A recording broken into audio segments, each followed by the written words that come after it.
Hi there, welcome back to On the Flip Side. My name is Adam Shawalk, your host, and today we are going to be running through this new album from Mastodon, Hushed and Grim. Mastodon have been a band that I've had a hard time with over the years. Some of their work I absolutely love, while some of their output I've kind of panned for various reasons. And it feels like every time Mastodon drops a new album, I'm really excited to dig in and figure out which of these songs are going to be really solid and which songs I don't end up bothering with. So for this new record, they've taken the double album approach, which for reasons I've already stated kind of worries me as much as it does excite me. Hushed and Grim sits just shy of an hour and a half worth of material, seemingly brimming with songs that have sat for a while over the course of the pandemic. With bands not touring, the only thing to really do would be to write, so seeing bands put out these big, ambitious albums should be no surprise at this point. Anyway, let's get into it. The first song on the album is Pain with an Anchor. This song starts out with a pretty sweet, swelling drum intro that cascades into a very familiar guitar part. Something that has kind of bothered me over the past few albums is that there hasn't really seemed to, been much of a change-up or a shift, especially on like the vocal end. They're pretty well done here and actually do sound great. I can't help but feel that the band is kind of losing some impact on these songs with this lack of heavy lows in the vocal delivery. I do think the high parts are pretty cool in a lot of parts, but they definitely leave something to be desired. The main riff of this track is pretty crushing, and the guitar solo for this song is solid. I think production-wise, Mastodon have kind of had their own sound nailed down for a few albums, so there's really nothing too crazy out of the ordinary here, but the consistency is really nice. The next song on the album is The Crux. This song to me is a lot more attention-grabbing. This song hooks right off the bat, is incredibly well done, and I can't help but wonder why this wasn't the first track on the album. It's a lot more fitting energy-wise for that kind of thing. The vocals on this one actually very nicely compared to the last song and end up being a great part of the track. The lyrics for this one are also very touch and go. A lot of the lyrics for Mastodon actually are kind of like this. There's not necessarily a story for every song, but you can kind of peer into the shroud and now and then get a glimpse of meaning here and there. The moods of the song are very much blended into the sound and style of the songs on top of the poetry-like lyrics. The second portion of this song also is incredibly well done, with one of the most emotive parts I've heard in a Mastodon song. This is a fantastic track. Up next is Sickle and Peace. This song tonally is very different from a lot of the material the band have released. Thematically, this very dark blend of what almost seems like hope in the belief that death will bring peace for the restless. Almost seems like the lyrics are kind of written from a first person's perspective at some points. The chorus is really cool and sounds massive with some really great track dynamics, though the switch back to the verses for this song is, kind of abrupt. I do also love the arpeggiated guitar parts that lead into the chorus. The track does end up going on a little bit long, but they don't really waste too much time. I think this is a great song, but I wouldn't consider it among the best for this album. The next song is More Than I Could Chew. This song has this weird kind of airy intro that reminds me a lot of the intro for the album Anti-Pop by Primus. Sonically, they're pretty similar, actually. After the intro, this track pretty much just rolls by. There's this big crashing guitar part and these huge drums that fill out the mix nicely. The vocals have this really cool sort of reverse tape echo on them. I do think that this song is a little dense for its own good, sitting just shy of 7 minutes. This one is not really the most remarkable song, and it's not necessarily all that great to justify this kind of large presence. There are a couple of really cool moments in the track, but they're held up with what is ultimately a flimsy foundation. It's kind of a shame that the bridge of the song didn't get kind of gutted and fitted into a more appropriate song, or maybe if they kind of just dropped the first few minutes of the track, this would be a lot more solid quality-wise, especially with how great the guitar solo is on this song. It's really a problem of overwriting for this song, in my opinion. Up next is The Beast. This song continues this trend of changing up the general sound of the band in subtle ways with a song that is borderline country in its DNA. I mean, hearing this track is really, really jarring. It's hard to say if this is a great song or an awkward song, and it kind of just depends on how you approach listening to the track. I like the idea and the experimentation, but it does end up landing a little bit flat, especially because they can't seem to really commit to the sound for more than about 2 minutes, although it is kind of like two songs mashed together by a bridge, which does end up kind of working towards the end, but it is still a bit odd. The guitar solo for this track ends up being a real highlight, as it really helps kind of blend the two themes for this song into one cohesive sound before dropping back to the country sound again. Ultimately, the song ends up being a bit of a highlight for me, just kind of because of how memorable the song is compared to a lot of Mastodon tracks. And it's not even necessarily about the quality here as to why I liked it so much. It's just so very weird and very different from what they're usually doing. The next song is Skeleton of Splendor. This song is a bit ballad heavy, it's very wet effect heavy and ends up almost feeling trance-like at certain points. Lyrically, again, there's some really cool imagery, but it's a bit weak content-wise, choosing to remain vague instead of really diving into the meat of any one idea. There's also a synth solo here that runs headfirst into a Pink Floyd sound that is kinda cool, but is still kind of too much. At the very least, it's attention-catching. I'm pretty lukewarm on this one. The next track is Tear Drinker. This track has a great guitar part, and the vocal work ends up being a really excellent part of this song. I can't help but be reminded by the song Trust by like Megadeth.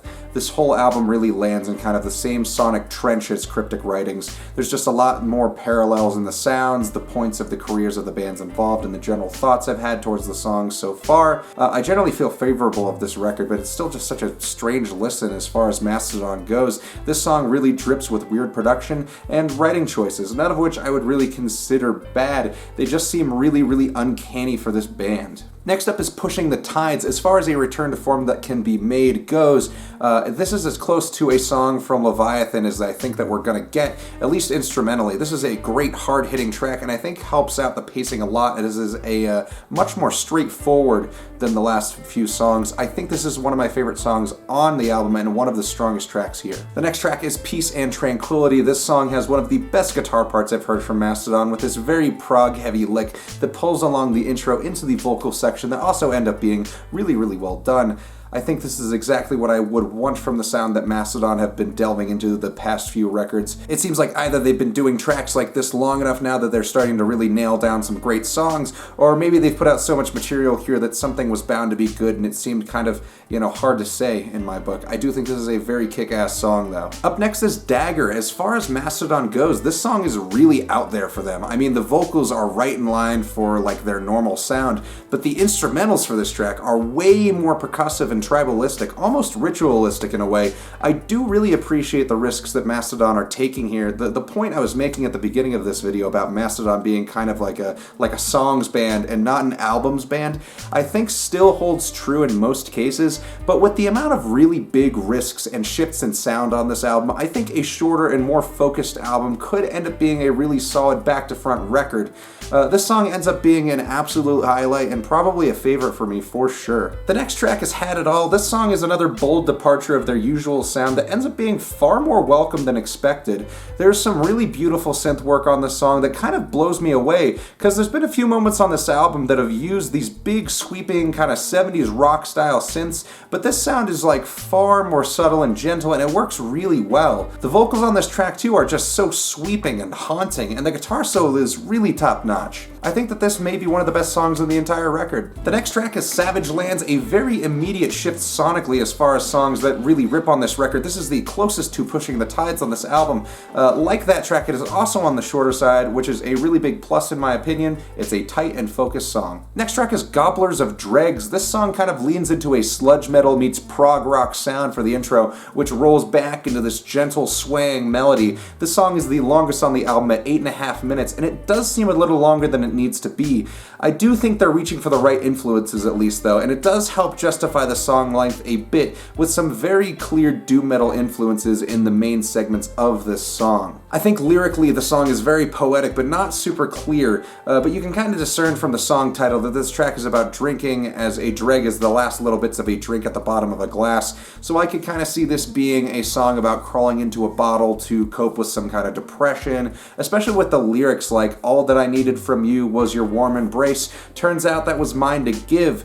It seems to me like a fairly sad track, or at least melancholy. I do think, despite the length, that this is a solid song. The second to last track is Eyes of Serpents. This is another track that subverted my expectations a bit. The sonic landscapes that Mastodon are crafting on this song are really dense and rich, with some really uncharacteristic colors in the dynamics. This album at this point ends up seeming really bottom heavy, for which any album is kind of weird, but especially for a double album. I mean, we're sitting through what would be like 2 releases worth of material normally, and to put the stronger material on the second half is kind of insane. But that's what they seem to have done here, and they've really made a mission of doing the unexpected for this album, and they're doing a fantastic job at it. This track also has this really great double-track guitar solo that is just very dense and right in your face, and then that leads into this vocal bridge with this really great chanting in the back of the mix. I really enjoy this track. The final song on the album is Gigantium. This song is immense in sound, and it's probably the most hopeful sounding track on the album, and it almost sounds like a track for what would be like the ending credits for this album if it was some kind of movie,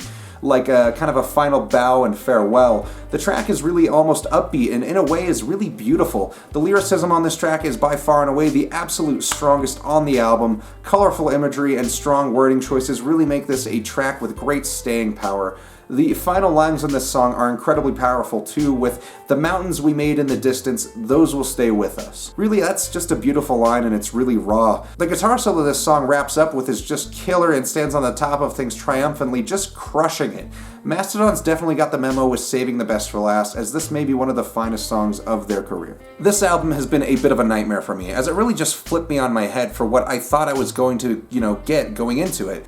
Yes, Mastodon have been a very hit and miss band for me, and yes, they tend to have a strong sense of songwriting when it comes to individual tracks and not necessarily albums. But this double album, despite some of the songs that I thought were a little bland or maybe forgettable, generally completely blew me out of the water.